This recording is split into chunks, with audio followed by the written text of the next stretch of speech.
अस्सलामुअलैकुम, इसमी मोहम्मद आफ़ाक खान। मेरी जब मौलाना फजल रहमान साहब से मुलाकात हुई और सोशल मीडिया के ज़रिए आप सबको पता चला तो मेरे पास बहुत सारी रिक्वेस्ट मैसेज आए कि आफ़ाक भाई आपने हमारे साथ डिटेल शेयर करनी है, पूरी तफसीलात देनी है कि क्या मुलाकात हुई, कैसी रही मुलाकात आपकी, हमारे साथ कारगुजारी शेयर करें, डिटेल्स शेयर करें। इससे पहले कि मैं डिटेल्स शेयर करूँ, एक डिस्क्लेमर है, एक बात क्लियर कर देना चाहता हूँ कि देखिए मैं एक सहाफ़ी हूँ, हर चीज़ को न्यूट्रल निगाह से देखता हूँ। मैं किसी सियासी पार्टी का कारकुन नहीं हूँ, किसी मदरसे का तालिब इल्म नहीं हूँ, किसी की अंधी तक़लीद नहीं करता हूँ। ये नहीं कह रहा कि सियासी पार्टी के कारकुनान या तलबा अंधी तक़लीद करते होंगे, सारे एक जैसे नहीं हैं। लेकिन ये बात क्लियर कर देने का मकसद ये है कि सहाफ़ी की ज़िम्मेदारी है कि जो चीज़ देखे न्यूट्रल अंदाज़ से देखे और वही बात आप लोगों तक पहुँचाए बगैर कुछ मिर्च मसाले या झूठ को लगाए। अब आते हैं असल मुद्दे की जानिब। आसान अल्फाज में समझाऊँ, ये जमीयत के कारकुनों के लिए बल्कि तमाम उलमा और तलबा के लिए है कि अगर आपने रौब और आजिज़ी का मजमुआ देखना हो तो मौलाना फजल रहमान साहब को देख लीजिए। रौब और आजिज़ी का मजमुआ देखना हो तो मौलाना फजल रहमान साहब को देख लीजिए। यही बात मैं कई अरसे से रिक्वेस्ट कर रहा हूँ तमाम तलबा उलमा को कि रौब में रहें, अपने भरम में रहें। आप मौजूद हों तो पता लगे कोई मौलवी, कोई आलिम, कोई पावरफुल शख्सियत मौजूद है, लेकिन साथ में आजिज़ भी रहें। इस रौब को तकब्बुर में तब्दील न होने दें। यही काम मौलाना फजल रहमान साहब में मैंने ये चीज़ देखी और मुझे बड़ी खुशी हुई, क्योंकि ये मेरी ख्वाहिश थी कि मैं उलमा में ये देखूँ। मैं इनकी सियासी चीज़ पर बात ही नहीं कर रहा, मैं एक आलिम होने की हिस्से से बात कर रहा हूँ कि इतनी बड़ी पर्सनैलिटी है कि प्रेसिडेंट्स, प्राइम मिनिस्टर्स इनके घर पे जाके इनसे मिलते हैं। तो ये मेरी पहली मुलाकात थी इनकी रिहाइशगाह पर इनसे।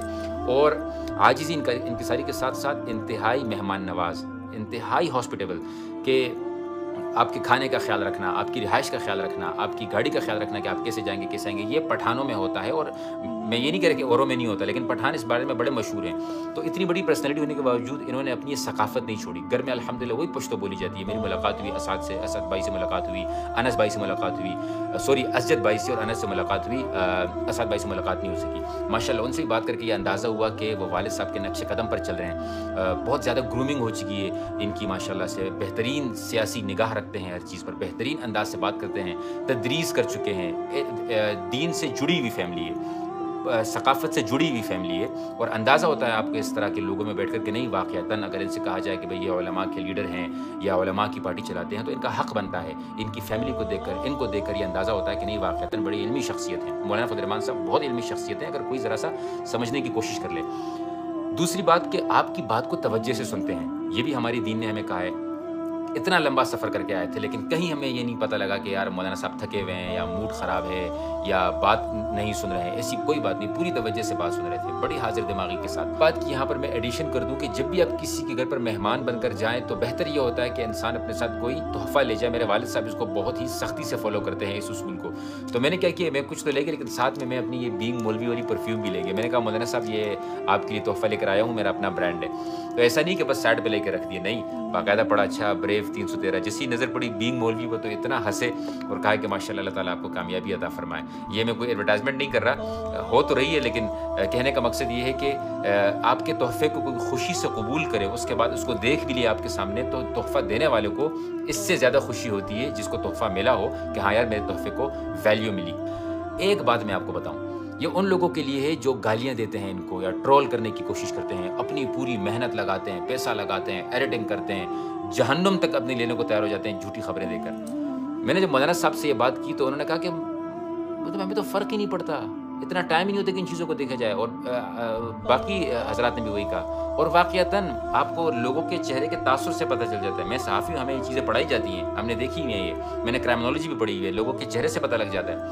चेहरे पर मुस्कुराहट आ गई, कहा लगाया कि भाई ये क्या चीज़ है। तो मुझे बड़ा दुख और अफसोस उन लोगों पर हुआ कि जो बेचारे पूरा दिन रात मेहनत करके इनको जो है दुख देने की कोशिश करते हैं, उनको तो इससे असर ही नहीं पड़ रहा। तो भाई आपसे भी गुजारिश है कि ये मेहनत कहीं और कर लीजिए, कोई अच्छा काम कर लीजिए, इससे किसी को कोई फ़र्क नहीं पड़ने वाला। दूसरी बात ये कि अल्हम्दुलिल्लाह पाकिस्तान के लिए इंतहाई पुरुमीद हैं। और मैंने इनसे कहा कि माशाल्लाह जी पीटीआई के बारे में क्या ख़्याल है और बाकी पार्टीज़ के बारे में क्या ख़्याल है। तो बड़ा अच्छा जवाब दिया, बड़ा पॉजिटिव जवाब दिया कि भाई हमारे तो दरवाजे हर किसी के लिए खुले हुए हैं। अगर कोई हमारे मंशूर के साथ या हमारे क़वानीन जमीयत के मंशूर के साथ है या इसके अगेंस्ट नहीं जाता है तो हमें इससे कोई मसला नहीं है। इसी के साथ साथ अगर कोई पाकिस्तान को नुकसान नहीं पहुंचाता है बल्कि पाकिस्तान को आगे लाने की कोशिश करते हैं तो हमें किसी से कोई मसला नहीं है। सब आए, सबके लिए दरवाजे खुले हैं, यही दीन हमें सिखाता है। अगर आप मुकम्मल तौर पर दरवाजे बंद कर देंगे, किसी से बात ही नहीं करेंगे तो फ़ायदे नहीं होगा। इसी वजह से मैं ये समझा कि क्यों मौलाना साहब अपने हर प्रेस कॉन्फ्रेंस में कहते हैं कि मुज़ाकरात करने चाहिए, बात से बात बनती है। अगर आप सिर्फ लड़ते रहेंगे तो फिर आप किसी भी नतीजे पर नहीं पहुँचेंगे। پہنچیں گے. تو یہ تمام چیزیں آبزرو کرنے کے بعد میں جمعیت کے کارکنان کو یہ بولنا چاہتا ہوں کہ ماشاءاللہ میں تو آپ کے لیڈر سے بڑا متاثر ہوا ہوں. باقی بھی کچھ لیڈران سے میری ملاقات ہو چکی ہے, بہت پہلے ہوئی ہے, شاید اس وقت میرا یہ پیج نہیں تھا, تو وہ ویڈیوز مجھے دوبارہ بنانی پڑیں گی, دوبارہ ملاقات کرنی پڑے گی تاکہ میں آپ لوگوں کے ساتھ وہ چیز بھی شیئر کر سکوں. شاید پھر لیڈران مجھ سے ملے ہی نہ اگر یہ ویڈیو کسی نے دیکھ لی. لیکن میرے کہنے کا مقصد یہ ہے کہ دوستو واقعتاً علمی گھرانہ ہے, واقعتاً سیاسی بصیرت رکھتے ہیں, واقعتاً اصل پختون ہیں. یہ نام کے ساتھ خان نہیں ہے تو کیا ہو گیا بھائی, خان کے ساتھ نام کے ساتھ خان لگانے سے کوئی پٹھان نہیں بن جاتا. پٹھانوں کی اپنی ثقافت ہے, اور پٹھانوں کی ثقافت کوئی آسان ثقافت نہیں ہے. مہمان نوازی میں جان دے دیتے ہیں یہ لوگ, یہ کھانے ایسے کھلاتے ہیں کہ جو ہم مہینے میں نہ کھاتے ہوں. غریب سے غریب پٹھان اس طرح کر رہا ہوگا. تو یہ تمام چیزیں میں نے الحمدللہ وہاں پر نوٹ کی, تو میں بڑا متاثر ہوا. اور اللہ تعالیٰ سے دعا ہے کہ اللہ تعالیٰ ہمارے علماء کو اسی طریقے سے پاورفل رکھے, یہ اور پاور میں آئے, ہمارے جو طلباء ہیں یہ اور پاور میں آئے. کیونکہ میرے لیے ذاتی طور پر کسی بھی عالم دین کو جب میں پاور میں دیکھتا ہوں, بڑی گاڑی میں دیکھتا ہوں, کسی سے اگر چھینی نہ ہو تو بڑی خوشی ہوتی ہے. اور علماء کو میں نے نہیں سنا کہ کسی سے گاڑیاں چھینی ہو, لیکن لوگوں کو ویسے علماء غریب اچھے لگتے ہیں, علماء کمزور اچھے لگتے ہیں. حالانکہ علماء تو ہوتے ہی پاورفل ہے. وہ انسان کیسے کمزور ہو سکتا ہے جس کے پاس دین کی طاقت ہو اور وہ اپنے آپ کو کمزور سمجھے؟ ناممکنات میں شامل ہے. آپ سے گزارش ہے کہ اس ویڈیو کو ضرور شیئر کیجیے گا. کوئی سوال ہو تو ضرور مجھ سے آپ شیئر کیجیے گا, انشاءاللہ میں اس کے اوپر ضرور ویڈیو بناؤں گا. جزاکم اللہ خیرا. السلام علیکم.